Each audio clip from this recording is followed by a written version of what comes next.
जी बिल्कुल दुरुस्त, ऐसे ही है। वो जिद्दी है, हठधर्म है, खुदसर है। उसने मुफ्त मशवरा नहीं माना था, बल्कि वो किसी की भी नहीं मानता। ये आपका ही कहना नहीं, और भी है जिनका यही मानना है। मसलन बिलावल भुट्टो ने फरमाया कि पीटीआई ने हमसे हिमायत मांगी ही नहीं। खुर्शीद शाह साहब ने कहा है, हमने तहरीके इंसाफ को ऑफर की थी कि वो हुकूमत बनाए, हम साथ देंगे, लेकिन इमरान खान नहीं माने। शेर अफजल मरवत ने इंकशाफ किया कि आसिफ अली जरदारी ने मक्तदरा से अटियाला जेल में जाकर इमरान खान से मुलाकात की इजाजत ले ली थी। वक्त भी तय हो गया था, लेकिन जब इमरान खान को इत्तला दी गई तो उन्होंने साफ इनकार कर दिया। सदर अलवी ने सदारती इख्तियार इस्तेमाल करके इमरान खान की सजाएं मुआफ करवाना चाहिए, लेकिन उन्होंने कहा नहीं, मुझे ऐसी मुआफी नहीं मंजूर। अदालतों में मुकदमात लड़कर सजाएं खत्म करवाए गए। सो आपका कहना गलत नहीं, बल्कि बिल्कुल ऐसे ही है, इसलिए जेल में है, वरना वो भी आज सुकून से लंदन में कयाम पजीर होता, आराम से यूरोप और अमेरिका में शौकत खानम और नमल यूनिवर्सिटी के लिए फंड रेजिंग कर रहा होता और पाकिस्तानी कौम से कह रहा होता कि जब तुम हकीकी तब्दीली के लिए तैयार हो जाओगे तो मैं वापस पाकिस्तान आ जाऊंगा। तब तक तुम जानो और जालिम माफिया, तुम जानो और करप्ट सियासतदान, मुझे क्या पड़ी कि मैं तुम्हारे मुस्तकबिल की खातिर अपने आराम और सुकून को तबाह करूं।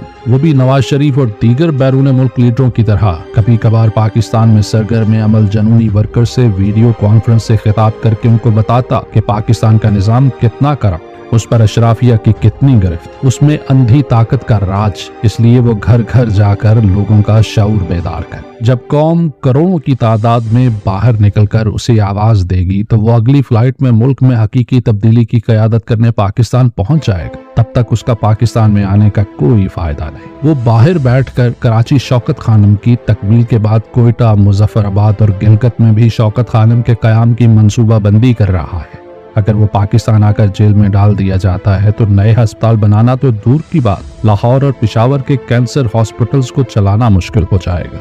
वो वर्कर्स को बताता कि अगर वो पाकिस्तान आ जाता है तो ये सब फलाही और रफाही काम ठप होकर रह जाएंगे। इसलिए सरेदस्त इंसानियत की खिदमत के मिशन को जारी रखने के लिए उसका पाकिस्तान आना हिकमत के खिलाफ।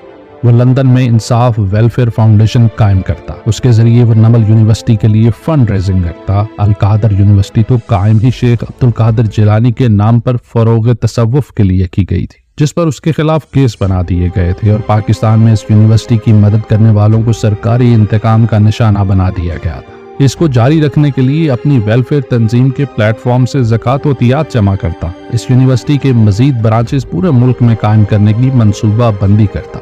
ये कोई राज नहीं कि उसको हाइकिंग का कितना शौक है। वो भी अपने बेटों के साथ कभी फ्रांस तो कभी स्विट्जरलैंड में हाइकिंग किया करता, कभी बर्फानी पहाड़ों पर तो कभी सरसब्ज वादियों, बहते दरियाओं, खुशनुमा झीलों और नीलगुं साहिलों पर सैरो सियाहत करते हुए अपने कासिम और सुलेमान के साथ तस्वीरें सोशल मीडिया पर जारी करके पाकिस्तान में उन कारकुनों की अकीदत को महमेज बख्शता रहता जो उसको मुर्शद के लक़ब से पुकारते। वो आज भी ब्रैडफोर्ड यूनिवर्सिटी का चांसलर होता। वो दुनिया के थिंक टैंक्स में तकरीरें करके करोड़ों रुपए कमा रहा होता। वो आजकल अपने कासिम की शादी का एहतमाम कर रहा होता और यूरोप के दिल पेरिस में उसके वलीमा में 4-5 हजार पाकिस्तानी शरीक होते और शादी हो जाती। और नून लीग की क़यादत और पाकिस्तान की एस्टेब्लिशमेंट उसमें हजार लोगों की शिरकत देखकर हसद की आग में जल जाती। उसकी पहली आपीती साल तक बेस्ट सेलिंग किताब रही। अब तो उसके पास कहने और बताने के लिए बहुत कुछ है। वो भी किसी घोस्ट राइटर की खिदमत हासिल करके एक और किताब लिखकर उसकी किसी बड़े हॉल में तकरीबे रुनमाई करता, जिसमें अगर वो दावत देता तो बरतानिया और यूरोप के कई साबिक वज़राए आज़म इज़हार ख्याल करते। बल्कि कुछ बईद ना होता कि शाह चार्ल्स बनफ़्से नफीस शरीक हो जाते। अगर वो ना भी आते तो उनके बेटे वलीअहद प्रिंस विलियम्स तो बहरहाल शरीक हो ही जाते। वो भी सर्दियों में अरब ममालिक के दौरे रख लेता, जबकि गर्मियों के दिन बरतानिया, अमेरिका, कनाडा और यूरोप में गुजारकर सैर फिलर्स का हुक्म बजा ला रहा होता। ऑस्ट्रेलिया वाले तो उसके पुराने फैंस हैं, मलेशिया और तुर्की वाले तो उसके नाम के गुन गाते हैं। वेस्ट एशिया के मुसलमानों में इसकी शोहरत कोई राज नहीं। सो जब यूरोप और अमेरिका से दिल भर जाता तो उन ममालिक का रुख कर लिया करता। लेकिन वो पागल है, वो जिद्दी है, वो हठधर्म है, वो खुद सर है, वो किसी की नहीं मानता। वो कहता है कि मैंने अपने मुल्क में ही जीना और मरना है। वो कहता है मैं मर जाऊंगा मगर असूलों पर समझौता नहीं करूंगा। जेल में रूखे सूखे दिन गुजार लूंगा लेकिन पाकिस्तान के अवाम के जमहूरी हकूक की जद्दोजहद से दस्तबरदार नहीं हूँ।